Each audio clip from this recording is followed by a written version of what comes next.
Hey, hey, hey. Wait. My words are full of hell. My thoughts swimming around. Yeah. Wait for the drop of the sound. L'anime se déroule dans le futur lorsque des monstres qui menacent l'humanité apparaissent et font des ravages. Alors pour lutter contre ces monstres, 10 ennemis de l'humanité, des enfants dotés de pouvoirs surnaturels ou doués sont réunis dans une école spéciale sur une île déserte, où ils sont éduqués et entraînés pour les préparer au combat à venir. Tous les besoins des enfants ont été pourvus sur l'île jusqu'à l'obtention de leur diplôme, même si, en contrepartie, il leur est interdit de communiquer avec le monde extérieur. Au début de cet anime, on nous présente l'un des élèves de l'école, Nakajima Nanao, un garçon qui est souvent intimidé par ses camarades de classe car il est considéré comme n'ayant aucun talent, contrairement à ses camarades de classe. Par exemple, l'un des garçons qu'il a le plus intimidé, Nugao, a un talent pour la pyrokinésie. Et oui, même lorsque l'anime a commencé, Nugao a été vu en train d'intimider Nakajima dans leur classe. Mais les brimades ont été interrompues lorsque leur professeur est entré dans la classe avec 2 nouveaux élèves. Il s'agit de la mystérieuse Onodra Kyuya et de la joyeuse Hiraji Nana. Alors que Kyuya refuse de mentionner ses capacités lorsque les étudiants l'interrogent, Nana est prête à révéler ses talents avant même qu'on ne le lui demande. Et son talent en question est de lire dans les pensées des autres. Sans aucun doute, les étudiants ont été choqués lorsqu'ils ont entendu parler de la capacité qu'elle prétendait avoir. Après tout, les gens se sentiront mal à l'aise si leurs pensées sont connues des autres. Quoi qu'il en soit, Nana obtient un siège à côté de Nakajima et grâce à sa capacité à lire dans les pensées, elle peut dire tout de suite qu'il est souvent victime d'intimidation par les élèves en classe. Ses soupçons ont été justifiés par Nugao, qui l'a qualifié d'inapte à combattre l'ennemi de l'humanité parce qu'il était sans talent. Mais étonnamment, Nana choisit de défendre Nakajima contre l'intimidation de Nugao. Elle essaie de lire dans les pensées de Nugao et dit ensuite qu'il intimide Nakajima simplement parce qu'il veut avoir l'air cool devant elle et lui demander de sortir. Eh bien, Nana refuse d'être invitée par des intimidateurs comme le chauve Nugao. De toute évidence, son refus a embarrassé Nugao, d'autant plus que leurs camarades de classe se moquaient maintenant de lui. Lorsque le cours a finalement commencé, le professeur principal a demandé aux élèves de se porter volontaire en tant que président de classe.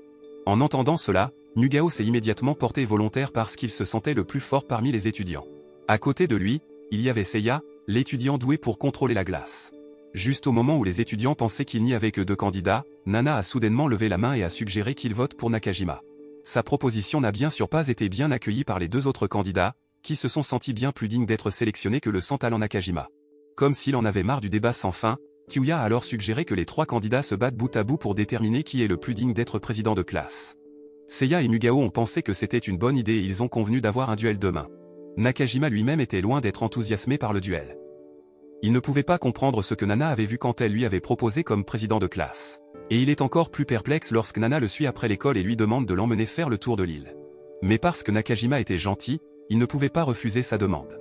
Il l'a donc emmené visiter le campus et l'île, y compris la cafétéria, où plus tard ils ont mangé ensemble et parlé. Nakajima est toujours curieuse de sa capacité à lire dans les pensées, et Nana est prête à s'expliquer. Il s'avère que, contrairement aux hypothèses de la plupart des gens, sa capacité a un inconvénient.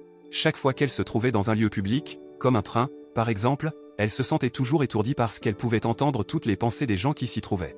Et à cause de son talent aussi, elle a fini par ne jamais avoir d'amis. Les gens ont trop peur d'elle pour être son amie. Après avoir rempli leur ventre, Nana demande à Nakajima de l'emmener dans un endroit où elle peut voir la mer. Alors Nakajima l'emmène sur une falaise, où personne n'est près d'eux. Il s'avère que Nana veut être dans un endroit calme car elle veut interroger Nakajima sur ses capacités. Elle s'était méfiée de lui depuis le début parce qu'il n'y avait aucun moyen qu'il soit dans cette académie s'il n'était pas talentueux. Sa supposition est vraie, Nakajima a du talent. Il l'a délibérément caché parce qu'il ne voulait pas que son ennemi le sache. Après tout, les ennemis de l'humanité ont aussi de l'intelligence. De plus, il a entendu des rumeurs selon lesquelles l'ennemi de l'humanité s'était infiltré dans l'île. Dès qu'il a dit cela, Nana est soudainement tombée de la falaise comme si un vent violent l'avait poussée. Mais Nakajima a heureusement réussi à lui saisir la main à temps et à la faire remonter la falaise. Ils se demandèrent tous les 2 pourquoi soudain un vent fort la poussait. C'était comme si le vent voulait sa mort. Pendant ce temps, dans la salle des professeurs de l'école, Kyuya a été vu en train de vérifier les données des élèves et leurs talents respectifs. Au bout d'un moment, le professeur principal est soudainement entré dans la pièce et il a naturellement demandé ce que Kyuya faisait là. Mais Kyuya a seulement répondu qu'il voulait trouver des informations sur les étudiants. Le lendemain, un duel pour déterminer le chef de classe a eu lieu. Mais seuls Mogo et Seiya ont participé, tandis que Nakajima a choisi de se retirer en tant que candidat car il ne voulait pas montrer son talent devant ses camarades de classe. Mais malheureusement, il a fini par devoir montrer son talent. C'était parce que Mogo ne voulait pas accepter sa défaite face à Seiya. Il était en colère d'avoir perdu le duel et a ensuite lâché furieusement une boule de feu géante qui a accidentellement visé les étudiants. À ce moment, Nakajima est obligé d'utiliser ses capacités pour protéger les étudiants. Et miraculeusement, la boule de feu a soudainement disparu après qu'il l'ait bloquée. Oui, il s'avère que son talent est d'annuler ou de neutraliser d'autres talents. Pour ses actions héroïques, à la fin, tous les élèves ont choisi Nakajima comme président de classe. Ils ont tous convenu que leur sauveur était leur élève le plus grand et le plus talentueux. Bien qu'il ait eu du mal à y croire au début, Nakajima était content qu'on lui fasse confiance pour être le chef des étudiants. Il pense que cela ne serait jamais arrivé sans Nana, et à cause de cela, il l'invitait à retourner à la falaise et à la remercier. Nana a admis qu'elle était étonnée après avoir vu de ses propres yeux à quel point la force extraordinaire de Nakajima était. Mais elle était toujours curieuse de connaître l'étendue du pouvoir de Nakajima. Était-il possible qu'il puisse neutraliser sa capacité à lire dans les pensées si elle le touchait? S'il le pouvait, cela lui serait d'une grande aide. Alors pour prouver son hypothèse, Nana lui demande de lui tenir la main. Et puis, après qu'il l'ait fait, elle l'a soudainement jeté du haut de la falaise. Nakajima attrapa par réflexe la corde qui pendait de la falaise, l'empêchant de tomber dans la mer. Mais il était confus, se demandant si Nana venait de faire ce qu'il pensait. Après un moment de réflexion, il était sûr qu'elle l'avait jeté d'une falaise. Mais pourquoi? Qu'est-ce que cela veut dire? Alors que Nakajima est suspendu à la corde, Nana révèle enfin qu'elle est en fait sans talent. Pendant tout ce temps, elle avait seulement prétendu qu'elle pouvait lire dans les pensées, comme lors de leur première rencontre. À cette époque, Nakajima faisait semblant de lire un livre sans jamais tourner la page, montrant qu'il avait peur des gens autour de lui. Ainsi, même sans avoir la capacité de lire dans les pensées, les gens peuvent savoir que Nakajima est souvent victime d'intimidation. Les gens ont juste besoin de le regarder rapidement et ils peuvent le dire immédiatement. En entendant cette explication, Nakajima ne put s'empêcher de penser que Nana était l'ennemi déguisé de l'humanité. C'est pourquoi elle essaie de le tuer maintenant. Mais Nana a nié l'accusation. Au lieu de cela, dit-elle, ce sont les talentueux qui sont les ennemis de l'humanité. C'est un être humain ordinaire envoyé par le gouvernement pour éliminer les talents de l'île, y compris Nakajima, qui a de grandes chances de devenir le chef de l'ennemi de l'humanité à l'avenir. Après avoir dit tout cela, Nakajima ne pouvait plus tenir la corde. Un instant plus tard, il perdit prise et tomba à la mer. Avec cela, Nana a réussi à se débarrasser de sa première cible, comme le confirme le SMS qu'elle a reçu. Le message disait que Nakajima Nanao, le futur chef des ennemis qui pourrait potentiellement tuer environ 1 million d'humains, est décédé. La scène bascule alors vers des flashbacks, qui montrent que l'ennemi de l'humanité n'est pas un monstre tel que décrit dans les livres d'histoire ou les médias. Les ennemis sont des humains dotés de super pouvoirs, ou ce qu'on appelle communément des personnes talentueuses. Puis, au fil du temps, de plus en plus d'enfants dotés de pouvoirs spéciaux sont nés dans différentes parties du monde, provoquant partout le chaos et la destruction. Les humains ordinaires ou sans talent ne peuvent manifestement pas faire face à cette menace, obligeant le gouvernement à former une force de police spéciale dont les membres disposent de super pouvoirs. Mais à la fin, cette force de police spéciale s'est retournée contre son maître parce qu'elle se sentait supérieure aux humains ordinaires. Tout cela a entraîné le déclenchement d'une longue guerre, qui a finalement été remportée par des personnes sans talent. Des années après la guerre, l'humanité a réussi à se rétablir progressivement. Mais pour éviter une répétition de la sombre histoire, le gouvernement envoie les talentueux sur une île déserte sous prétexte de les envoyer dans une école spéciale. Dans le même temps, ils envoient des agents chargés de tuer secrètement les talentueux. Le gouvernement a dû le faire en secret. Sinon, les talentueux pourraient se retourner contre eux. De retour dans le présent, les élèves suivent un cours sur le lac pour s'exercer à combattre l'eau. Ces étudiants talentueux se comportaient comme des adolescents normaux. Certains gémissaient de peur parce qu'ils ne savaient pas nager, tandis que d'autres se vantaient de leurs capacités, comme Seiya, qui a montré ses capacités en gelant tout le lac. Voyant les capacités de Seiya, Nana ne put s'empêcher de penser qu'elle devait se débarrasser de lui. Ses capacités étaient trop dangereuses pour être laissées seule. Ainsi, elle a décidé d'en savoir plus sur le talent de Seiya à leur retour en classe.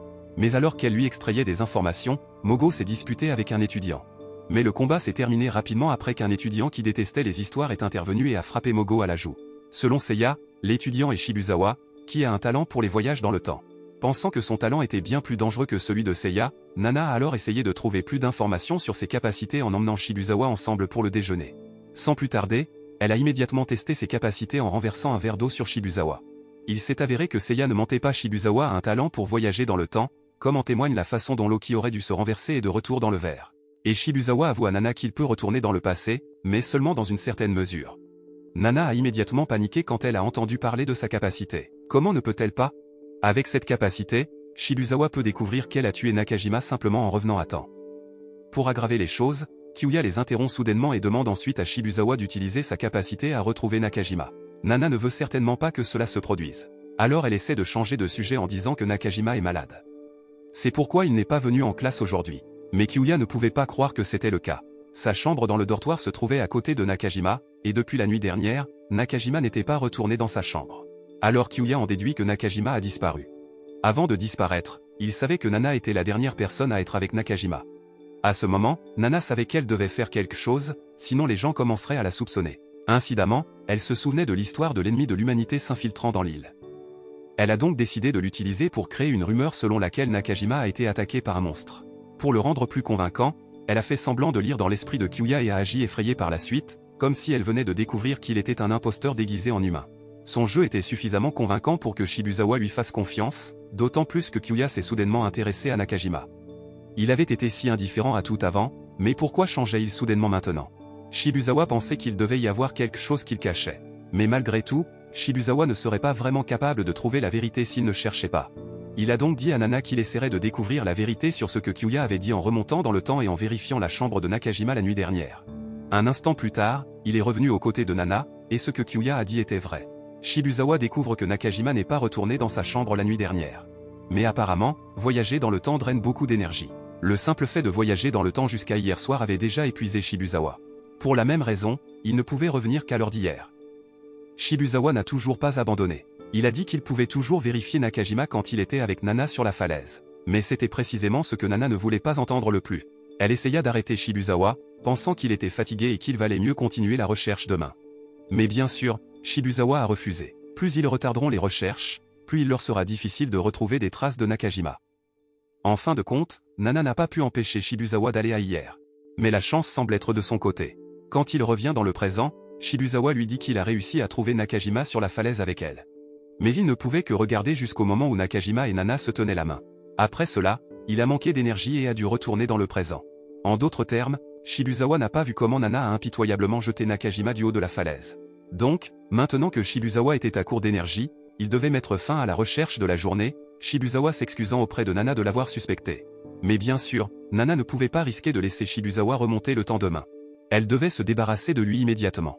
Donc pour cela, elle rencontre Shibuzawa dans sa chambre au milieu de la nuit et lui dit qu'elle sait réellement ce qui est arrivé à Nakajima.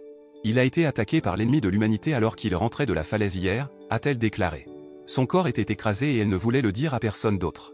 Elle ne veut pas que d'autres étudiants soient traumatisés en voyant l'horrible état de Nakajima.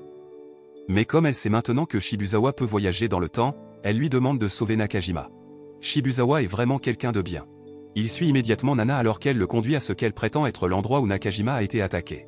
Et une fois qu'ils y sont arrivés, il retourne à hier, espérant pouvoir sauver Nakajima et le ramener au présent. Malheureusement, Shibuzawa n'avait pas réalisé que Nana l'avait conduit dans le lac que Seiya avait gelé ce matin. Et pour ne rien arranger, Shibuzawa ne sait pas nager. Ainsi, lorsqu'il se téléporte dans le passé, il sera immergé dans le lac encore non gelé.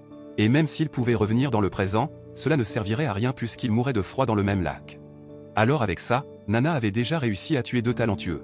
Le lendemain, Kyuya se rend secrètement à la falaise pour enquêter sur la disparition de Nakajima. Il ne trouva pas grand-chose à part la corde cassée et la montre de Nakajima.